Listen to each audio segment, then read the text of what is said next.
Creamy and టేస్టీగా ఉండే chocolate barfi ఇలా చేయండి ఒకసారి.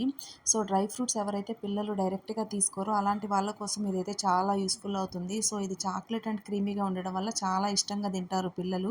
సో, దీనికోసం అయితే ఫస్ట్‌గా మనం ఒక గిన్నె తీసుకొని 1:30 కప్పు వాటర్ తీసుకోవాలండి. వాటర్ అనేది కొంచెం హీట్ అయిన తర్వాత అందులో మనం టేస్ట్‌కి తగ్గట్టుగా 2 స్పూన్స్ షుగర్ అనేది యాడ్ చేసుకోవాలి. ఈ షుగర్ అనేది కొంచెం మీడియం ఫ్లేమ్‌లోనే మెల్ట్ అయిన తర్వాత నేనైతే cocoa powder and chocolate powder 2 కలిపి ఒక ముప్పావు కప్పు వరకు తీసుకున్నాను. అది చిన్న కప్పే. సో, 1:30 కప్పు వాటర్‌కి ముప్పావు కప్పు వరకు తీసుకున్నాననమాట. సో, ఇదైతే సిరప్ అనేది కరెక్ట్ కన్సిస్టెన్సీలోనే వస్తుంది. సో, చూసారు కదా! ఇలా ఇందులో ఈ పౌడర్ అనేది యాడ్ చేసేసుకొని బాగా మిక్స్ చేసేసుకున్నాను. నాకు కావాల్సిన కన్సిస్టెన్సీలో అయితే నేను ప్రిపేర్ చేసుకుంటున్నాననమాట.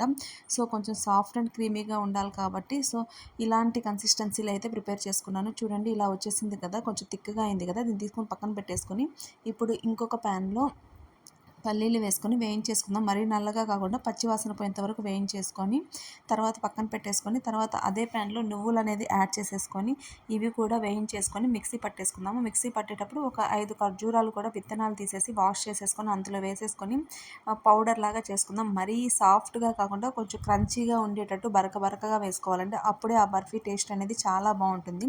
తర్వాత ఇంకొక ప్యాన్‌లో ఓన్లీ ఖర్జూరాలు పేస్ట్ చేసేసుకొని, అది ఒక ప్యాన్ మీద మీడియం ఫ్లేమ్‌లో పెట్టేసుకొని, మనం ఆల్రెడీ పౌడర్ చేసుకున్నాం కదా! బరకగా ఉండే పౌడరు, అది అందులో వేసుకొని మీడియం ఫ్లేమ్‌లో ఇలా కలుపుతూ కుక్ చేసుకోవాలి. అదంతా ఒక ఈక్వల్‌గా ఒక సాఫ్ట్ బౌల్ లాగా ప్రిపేర్ అవుతుంది. చూసారు కదా! ఇలా రెడీ అయిపోయింది కదా! ఇప్పుడు మనం ఇంకొక ప్లేట్ తీసుకొని అందులో మనకు కావాల్సిన షేప్స్‌లో ఆ మిక్చర్‌ని మనం తీసుకోవచ్చండి. మీ దగ్గర ఏదైనా షేప్ కటింగ్స్ అనేవి ఉంటాయి కదా! అవి ఉంటే అవి యూజ్ చేసుకోవచ్చు. లేదంటే ఇంట్లో ఏం లేవు కాబట్టి నేను ఇలా నార్మల్‌గానే ఇలా స్క్వేర్ షేప్‌లో కట్ చేసుకొని, ఆ సిరప్‌లో డిప్ చేసుకొని పక్కన పెట్టేసుకొని, ఫ్రిడ్జ్‌లో పెట్టేసుకొని ఒక 10 మినిట్స్ తర్వాత తిన్నామంటే చాలా బావుంటాయి. సో, అదే కాకుండా బర్ఫీలాగా కొంచెం సాఫ్ట్‌గా కావాలి అంటే ఇలా ఒక చిన్న గిన్నెలో ఇలా ఫస్ట్ సిరప్ వేసేసుకుందాము. మనం ప్రిపేర్ చేసుకున్నాం కదా! సిరప్ అది అందులో వేసేసుకొని కొంచెం పౌడర్‌గా ఉన్నాయి కదా!